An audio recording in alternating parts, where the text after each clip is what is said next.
நாடாளுமன்றத்தில் இந்த 2 வாரமாகவே நாடாளுமன்றத்திற்கு வெளியில் 2-3 நாள் நாடாளுமன்றத்திற்கு உள்ளேயும் நாங்கள் போராட்டம் பண்ணோம்.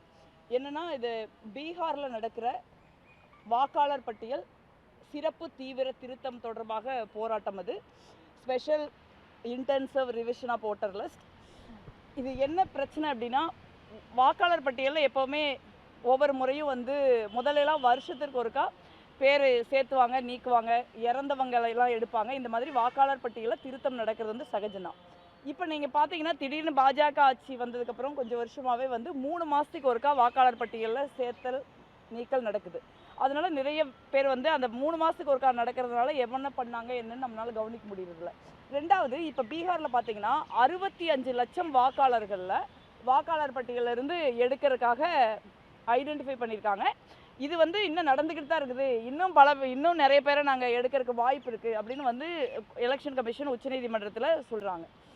அப்புறம் பார்த்தீங்கன்னா, ஆதார் அட்டை, குடும்ப ration card, voter ID card இதெல்லாம் நாங்கள் அடையாளமாக ஏற்றுக்க முடியாது. இதெல்லாம் ஒரு பிறப்பை தீர்மானிக்காது அப்படின்னு சொல்கிறாங்க. பிறப்பை தீர்மானிக்கிறது ஒரு நாட்டினுடைய குடிமகனான்னு தீர்மானிக்கிற வேலை தேர்தல் கமிஷனுக்கு கிடையாது. அது உள்துறை அமைச்சகத்துக்கு தான் இருக்குது. ஆனால் திடீர்னு உள்துறை அமைச்சகத்தினுடைய அதிகாரத்தை தேர்தல் கமிஷன் கையில் எடுத்திருக்காங்க. அப்போ எதையுமே ஒத்துக்க மாட்டாங்கன்னா, ஆதார் அட்டையை ஒத்துக்க மாட்டாங்க, ரேஷன் கார்டை ஒத்துக்க மாட்டாங்க, ஓட்டர் ஐடி கார்டை ஒத்துக்க மாட்டாங்கன்னா, இனிமேல் பாஜகவினுடைய உறுப்பினர் அட்டை இருந்தால் மட்டும்தான் தேர்தல் ஆணையம் ஏற்றுக்குவாங்கன்னு நினைக்கிறேன். அந்த அளவுக்கு ரொம்ப மோசமாக தேர்தல் ஆணையம் பாஜகவின் ஒரு பிரிவாகவே செயல்படுறதை நம்ம பார்க்க முடியுது. அந்த 65 லட்சம் ஓட்டில் 22 லட்சம் பேர் செத்து போயிட்டாங்க, நிறைய பேர் இடம் மாறிட்டாங்க, நிறைய பேருக்கு 2 இடத்துல ஓட்டு இருக்குது அப்படின்னு சொல்கிறாங்க. அப்போ நீங்கள் அந்த பட்டியலை எங்ககிட்ட கொடுங்க அப்படின்னு சொன்னால் அந்த பட்டியலை நாங்கள் தர முடியாது அப்படின்னு சொல்கிறாங்க. ஒரு நியாயமாக தான் தேர்தல் கமிஷன் பட்டியலை நீக்குது அப்படின்னா, ஒரு வாக்குச்சாவடி வாரியாக அந்த பட்டியலை அரசியல் கட்சிகளுக்கு கொடுக்கறது தான் நியாயம். ஆர்டிஐயில் கூட கொடுக்கலாம். ஆனால் அதை கொடுக்க மாட்டேங்கிறாங்க. இதனால ஒரு தேர்தலில் ஒரு மிகப்பெரிய முறைகேடு நடக்குது. பாஜக பல இடங்களில் கரப்ஷன் பண்ணுறாங்க.